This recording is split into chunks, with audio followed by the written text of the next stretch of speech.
Today we're joined by Will Ahmed, founder and CEO of Whoop, the performance wearable trusted by the world's top athletes from LeBron James to Rory McIlroy. Will built Whoop from a Harvard dorm room into one of the most credible names in health technology. And this is a journey defined by resilience, by grit, and by belief in his core idea. Today, he's going to discuss how he convinced skeptical investors to bet on him at 24 years old, how Nike made a critical mistake that opened the golden opportunity for Whoop, and crucially, what the future of wearable tech looks like. This is the room where it happened. First-hand accounts from behind closed doors in business to better understand the world today and lessons to improve your work tomorrow. Brought to you by IFS, this is the room where it happened with Will Ahmed.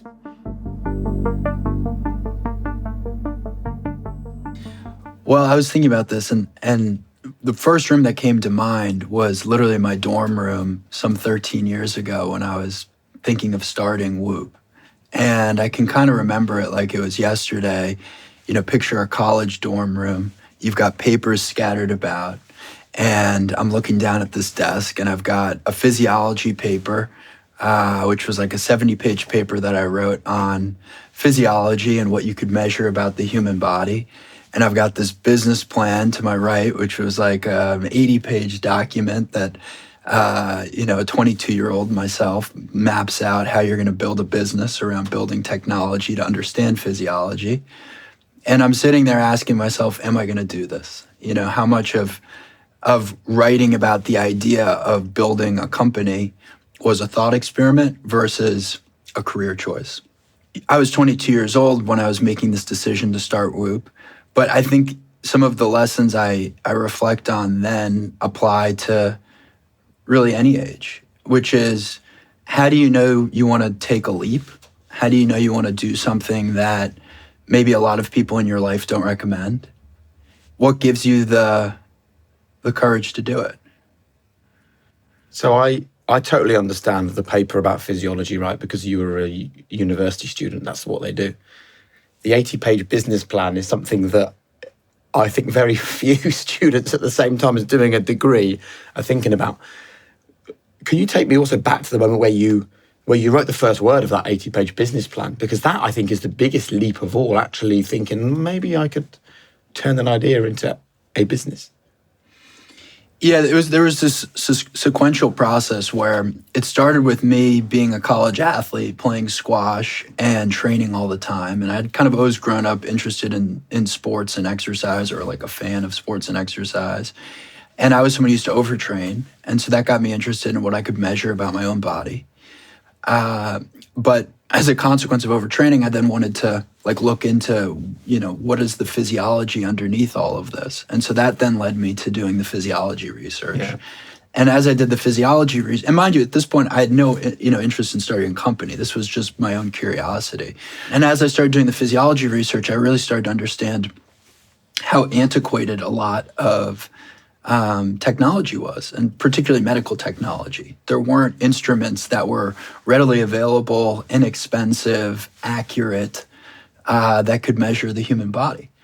And as I went deeper looking at physiology, I started to understand recovery and sleep and stress and all of these different, important concepts, I think, for one's health. And it got me really thinking about, well, shouldn't you be able to measure the human body? And again, this is 13 years ago, but I was watching computers, so to speak, go from being on, with the smartphone, right? And then it seems sort of inevitably that they would eventually end up on your body. And could that leap from in your pocket to on your body be also tied to improving people's performance or health?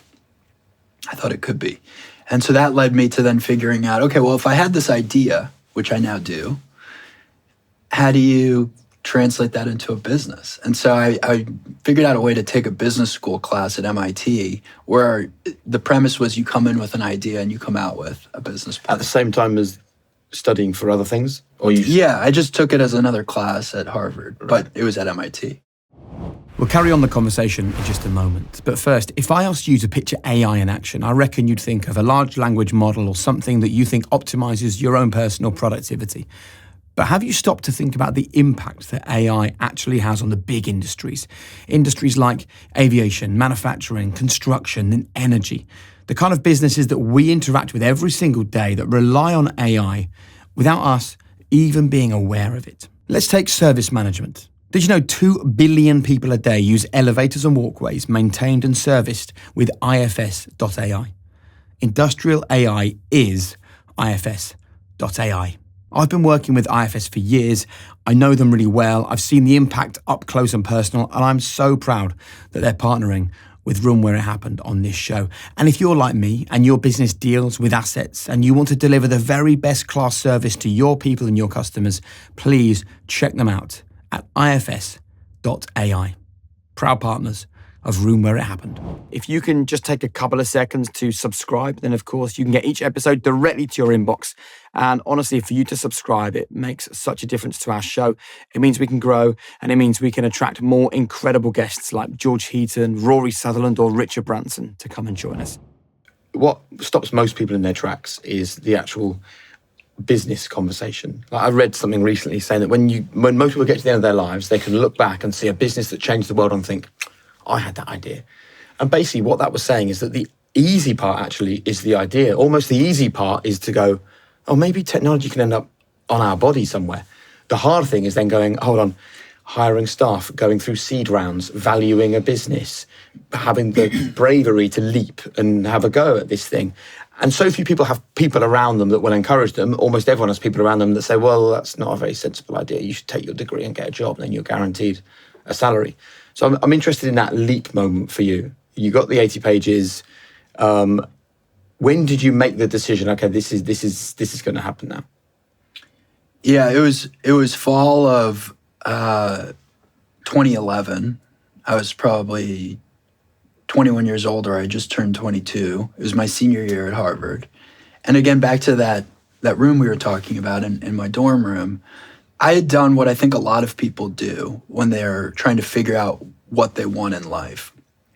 And that was I asked everyone in my life. Now, there's a couple problems with asking a lot of people a question about taking a leap. One is you might be asking for directions from people who haven't gone where you're going, right? Which in itself is problematic. Yeah. The other is that I do think it's a deeply personal question, which is to say you need to go inwards to answer it. I have this sort of principle, which is that a lot of life is figuring out what you want and then figuring out how to get what you want. And the process of figuring out what you want is actually a process of going inwards, but a lot of people go outwards. And the process of getting what you want, you need to go outwards and go meet people and get out there and get rejected and all these things, whereas a lot of people become insular. And there's a little bit of this paradox where people are doing sort of the opposite of what they need to do in the process of trying to know what they want and then get what they want. And so that moment for me as a 22-year-old, I really had to ask myself, what is it that I feel? What is it that I want? And there's signs. Like one sign is that it was the thing that I would think about whenever I was sort of quiet. You know, what do you think about when you're looking at a cab or you're in the shower or right before you go to bed? Like, for me, it was thinking about this idea. Like, I just kept coming back to this problem. It was a problem that my brain wanted to chase. And I think a lot of people have these sort of things that come to them in quiet moments, but maybe they ignore it or maybe they're on their phone and so they don't even notice it, you know? And I do think you want to be perceptive of what's your heart pulling towards, right? And then having some trust in that. And then, of course, once you make that leap and say, okay, I'm going to do this thing that's counterintuitive but feels right to me, then you have to face this whole new challenge of getting out there and getting rejected and having your idea, you know, really get batted around and face a fair amount of criticism. Let me talk about this LinkedIn post that I read from you. You were sort of defining the qualities you look for when hiring, right? Sure. Building a business. And I have this belief that every business is a recruitment business, right? Regardless of what you do. Because if you get your recruitment wrong, then it doesn't matter what your product is, your business fails, right? That's well said. And you spoke about intensity, humility, ambition, grit, and a team-first mentality. Can I just pick at a few of those for a moment? Yeah.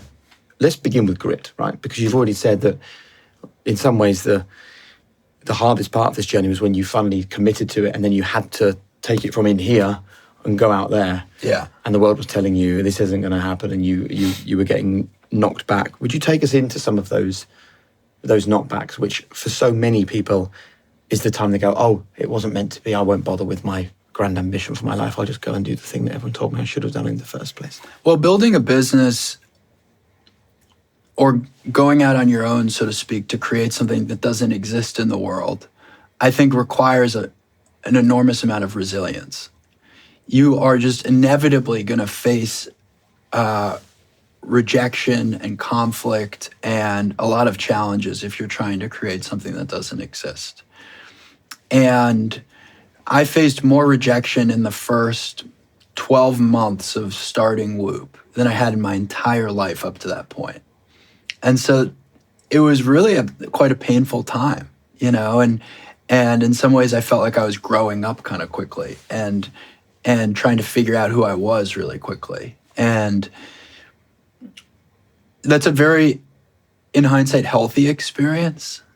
It doesn't feel like when you're in it. Like when you're in it, you feel this enormous sense of anguish and pain and inner turmoil. And we can come back to maybe good ways to cope with that. But you really have to, you know, build a certain sense of grit and keep picking yourself back up and keep trying to meet the next person and solve the next challenge.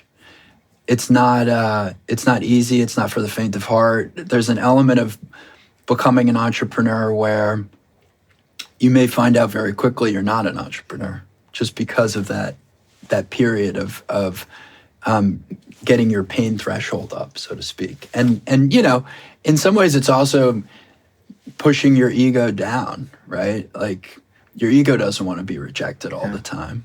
But you kind of learn to embrace it. You learn to accept it. You learn to say, okay, well, I'm doing something that doesn't exist. If it was obvious to everyone, it probably would exist. I just have to keep going and keep finding the right people. I think that people have also got resilience wrong because they think, well, if I'm resilient, then life's easy. The truth about resilience is that resilience doesn't feel very nice. Yeah. Because you're still having to do stuff that is painful and is difficult and is hard. But like you, I think that it is the font of all success in life, because in the hundreds of conversations I've had on podcasts, resilience beats talent every single time. It doesn't matter how talented you are, if you have no resilience and you get knocked back and you stop doing what you're doing, then suddenly your talent is irrelevant. Yeah. Right? So you said that you now feel that it is that period of knockbacks and setbacks was good for you. And I think understanding the difference between what's hard for you and bad for you are two different things. It was probably hard for you, but it wasn't necessarily bad for you, right? That's a great way to describe it. Would you take us to one of those moments and share with us what happened and why it hurt and how you kept on moving forwards?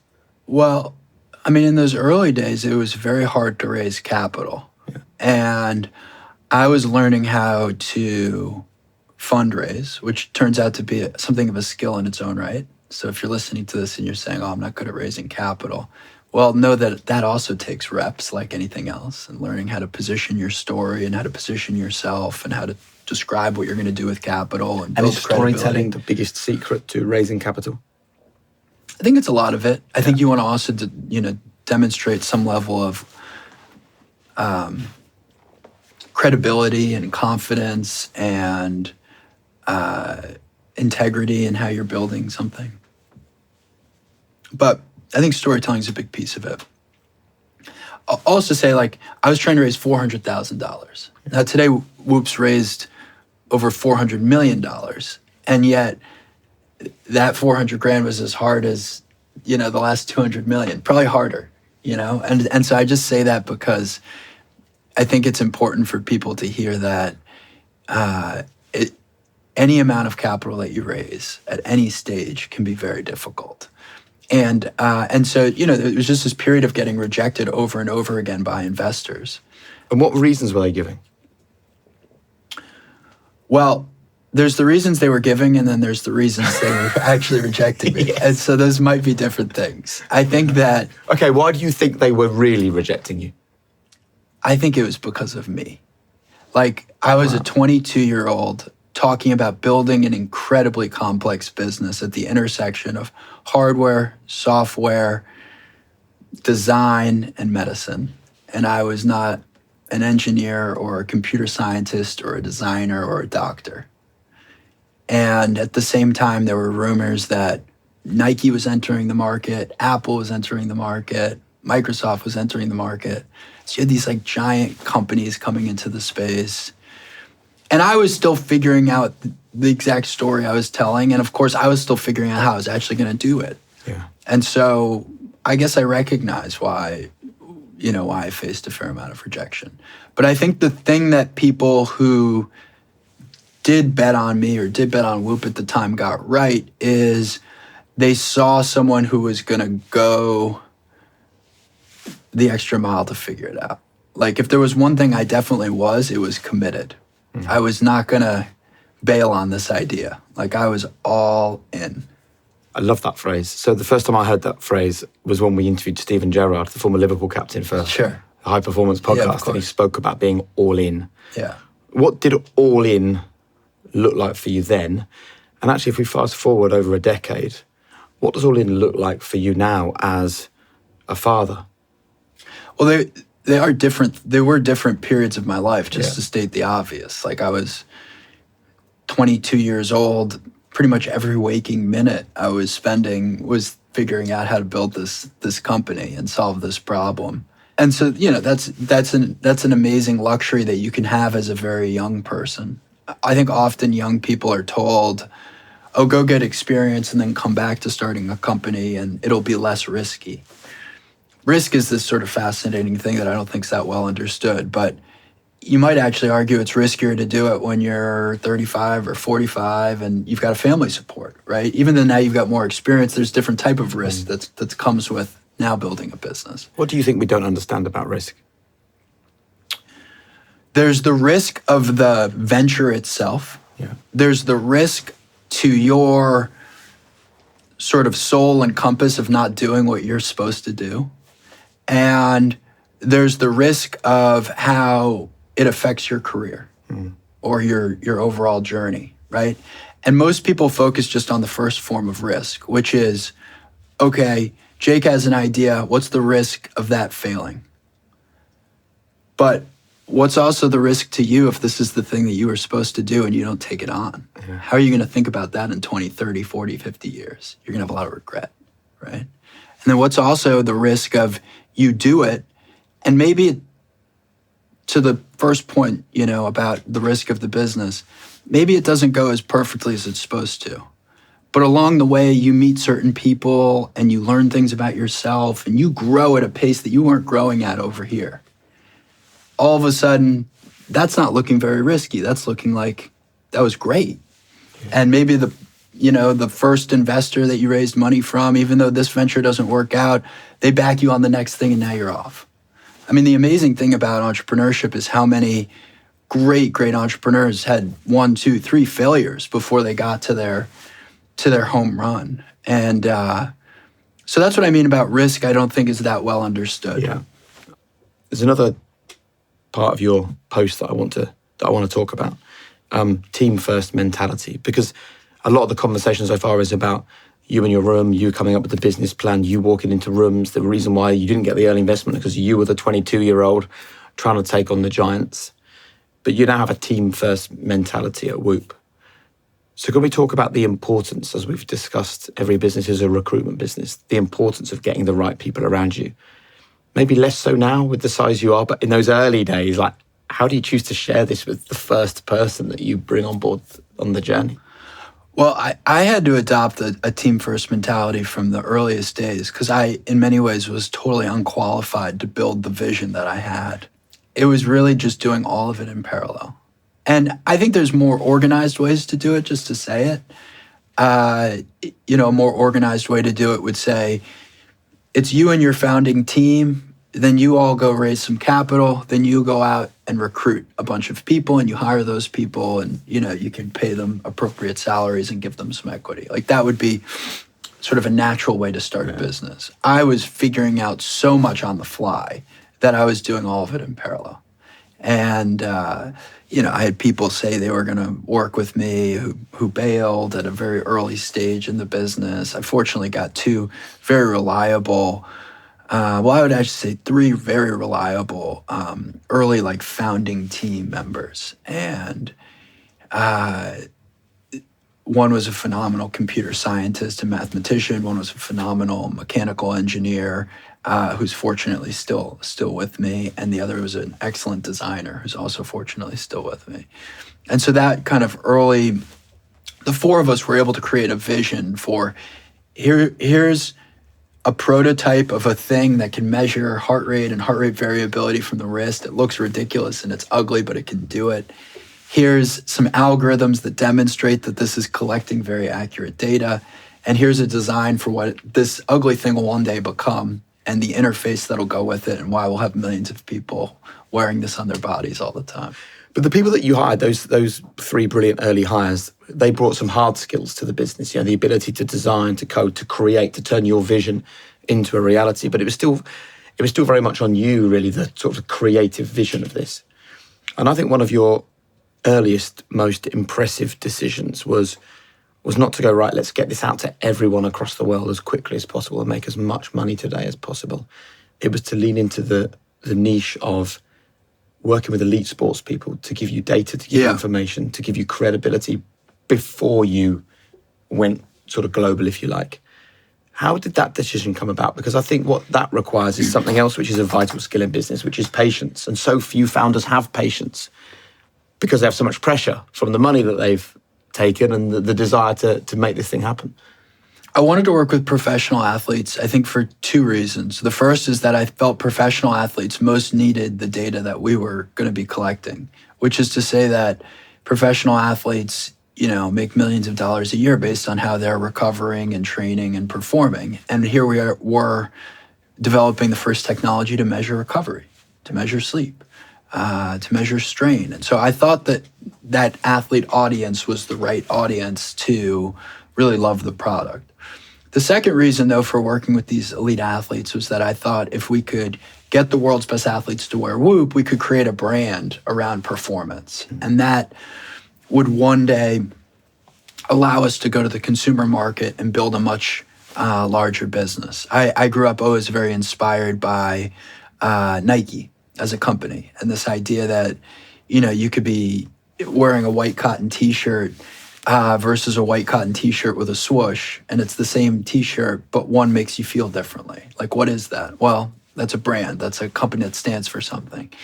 And when I looked at the, call it medical technology space or the health monitoring space, I was amazed by the lack of branding. In fact, it was kind of the opposite of the phenomenon I just described at the T-shirt, where a swoosh made you feel good. In many cases, medical technology made you feel bad. It was really stigmatized. If you were wearing a health monitor, 10 years ago, it probably signaled something was wrong with you. And that's not aspirational. You're totally right. I hadn't thought about that. As soon as you saw someone wearing, you're like, what's wrong? Yeah.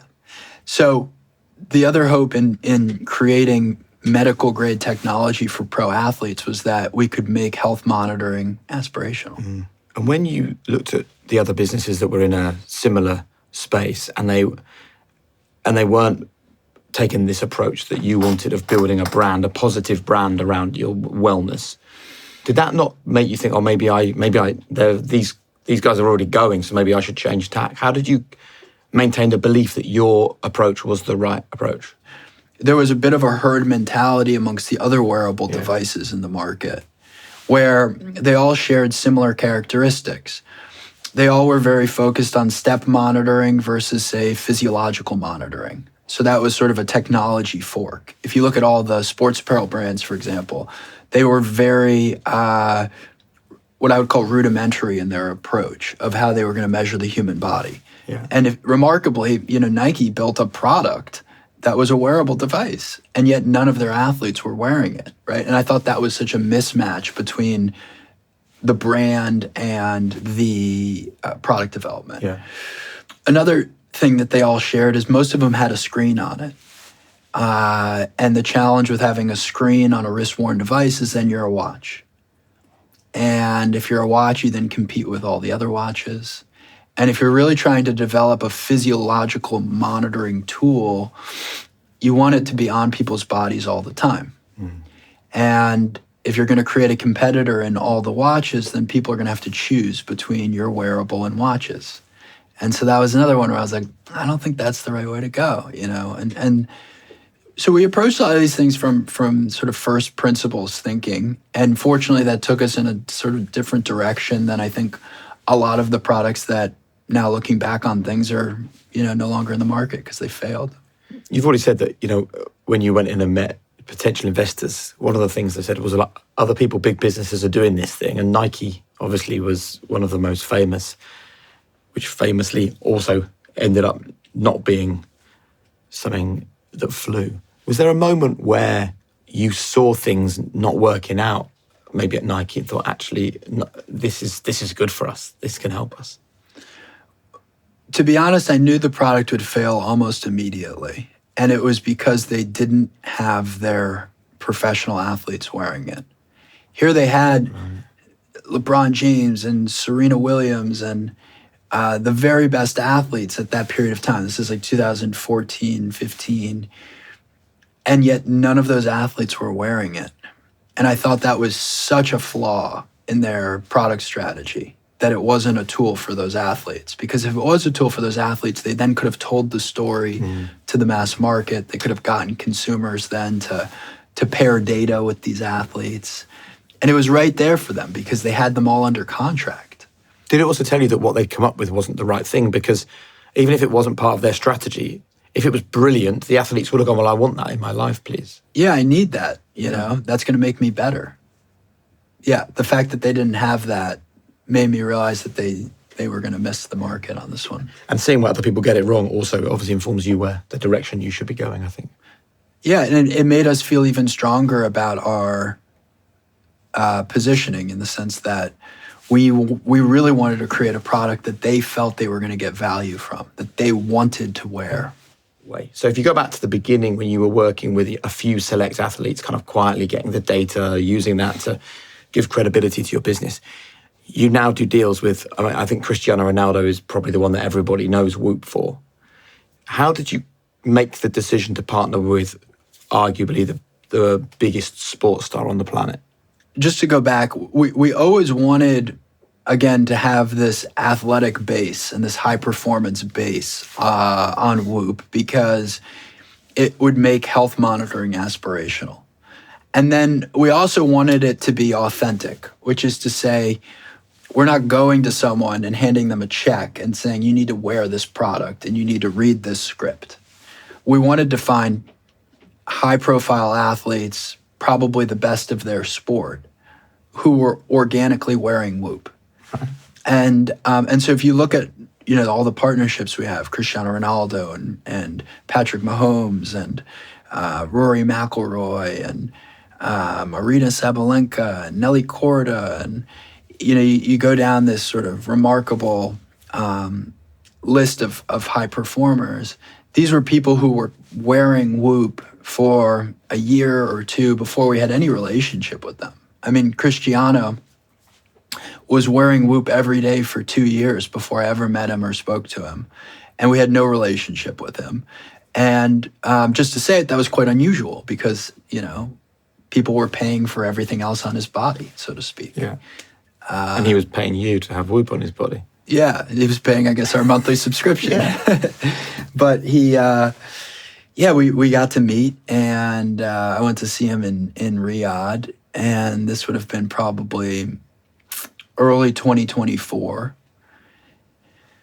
And we spent, you know, probably 90 minutes together just talking about life and performance and, you know, what he used Whoop for and where he wanted to go with his career and how he thought about partnerships and how I thought about partnerships. And it was a really lovely conversation.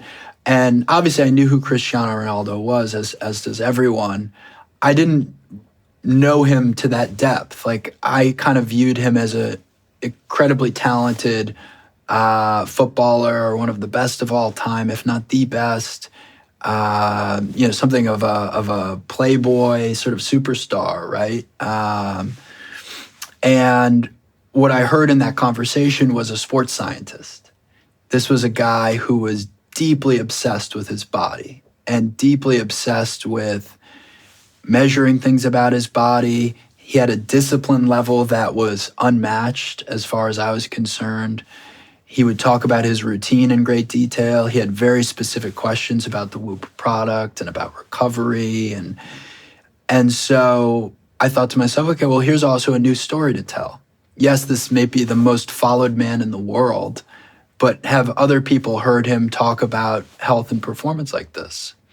And by the way, that could be good for him to talk about, the same way it could be good for Whoop to talk about. And so then again, you have this sort of feeling of an authentic relationship, and we marched forwards. And look, we know that there are some people that are the greatest in the world because of God-given talent, and he certainly has a lot of that.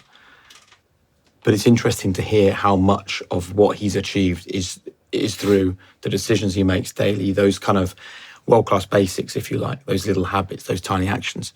Was there anything that he said that he likes to do or the way that he lives that you've adopted in your own life and thought, yeah, that's a cool approach to life? There's a discipline level which very few people that I meet, but certainly Cristiano fits in this category.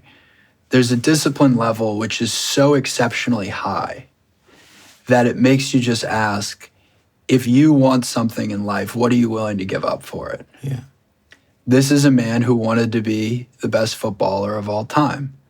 And what that means is that he's not just competing for 3 or 4 hours a day on the pitch.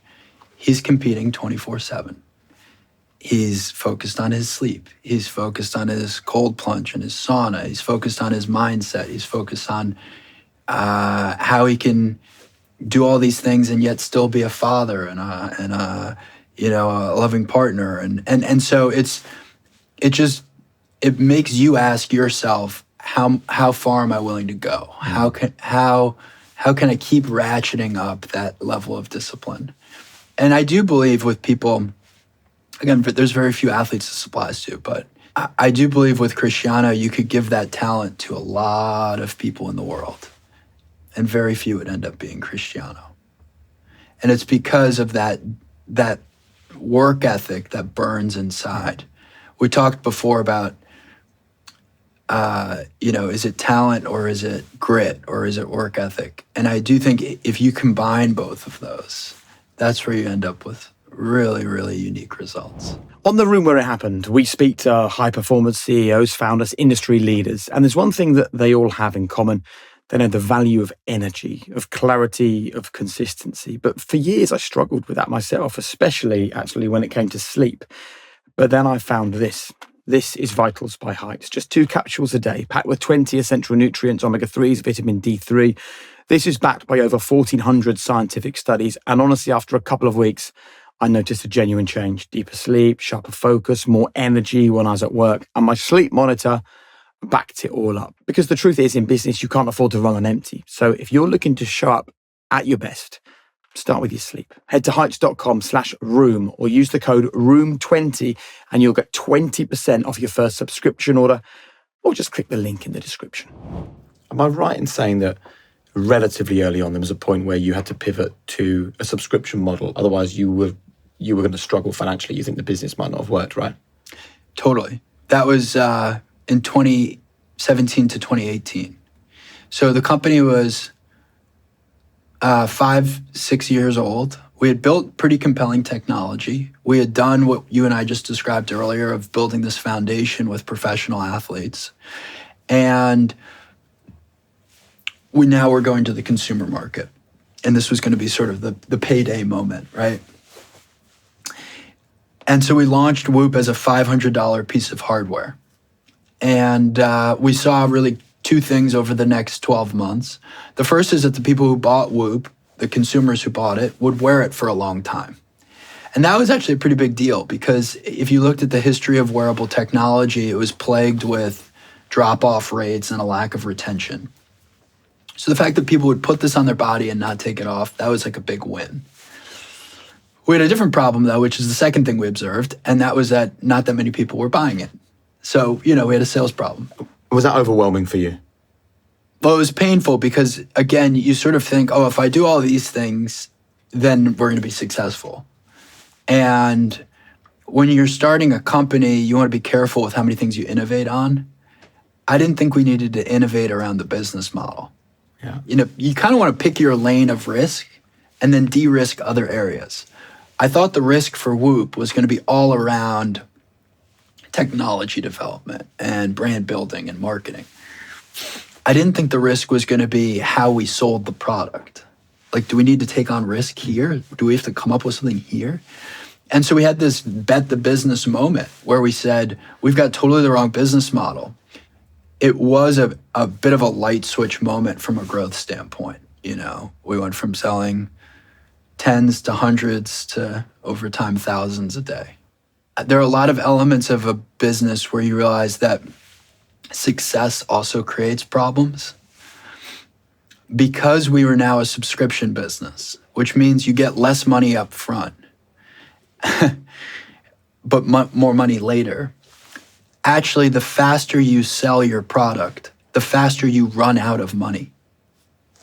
It's a little counterintuitive, but all of a sudden we had this sort of rocket ship that was taking off and we were like leaking fuel, right? Because our business model now meant we were consuming a lot of cash because we're making a ton of inventory. People are signing up. People wouldn't think that. They would just think the more you sell, the more money you make. But oh my God. Yeah. And then it can take a very long time to look really successful overnight. Look, final question, which is really about purpose. Your purpose as a young guy was to build this business. Your purpose when you went and met these investment groups was to make the business successful.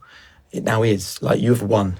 Like, you can't ever reverse that. You've done that. The valuation of over 3 billion for Whoop is something that so few entrepreneurs will ever be able to say they achieved. So what keeps your energy? Like, what does the future look like for you personally? Well, I wake up every day with this mindset of I'm of service, and I'm on this mission to unlock human performance and health span for humanity. And that gives me a lot of energy.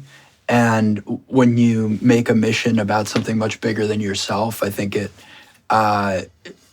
creates a sort of sense of gratitude and serotonin, which also, if you're a hard driving entrepreneur who lives on dopamine all day, is a good balanced way for you to approach the world. And look, I think it's a reinforcing mission, which is to say that as I and the Whoop team and, as we get more successful at delivering value against this mission, we get more feedback from our members of how the product's changing and improving their lives. And when you get a message that's like, subject line, Whoop saved my life, and it's this long story about Whoop data and going to the ER and all of a sudden realizing they needed surgery because of their Whoop data, and thank you so much, or a message from someone who lost 100 pounds because they used your product, or quit alcohol or quit smoking, or because they realized the effect it was having on their bodies, or just so on and so forth. And we get these testimonials, fortunately, every day.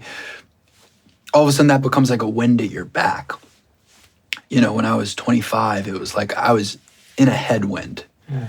There were no testimonials. It was rejection every day. Now it's like you wake up to a sort of feeling of like there's a wind at your back because you've got a customer base that's growing and you've got all these testimonials. So, for me, it's being grounded in that mission and having it, focus on the bigger mission and the millions of people that we're trying to help. And how do you make sure that you get it right so that in 30 years' time, your wife and kids don't say, look, Will, you wanted to help the world and look after the world.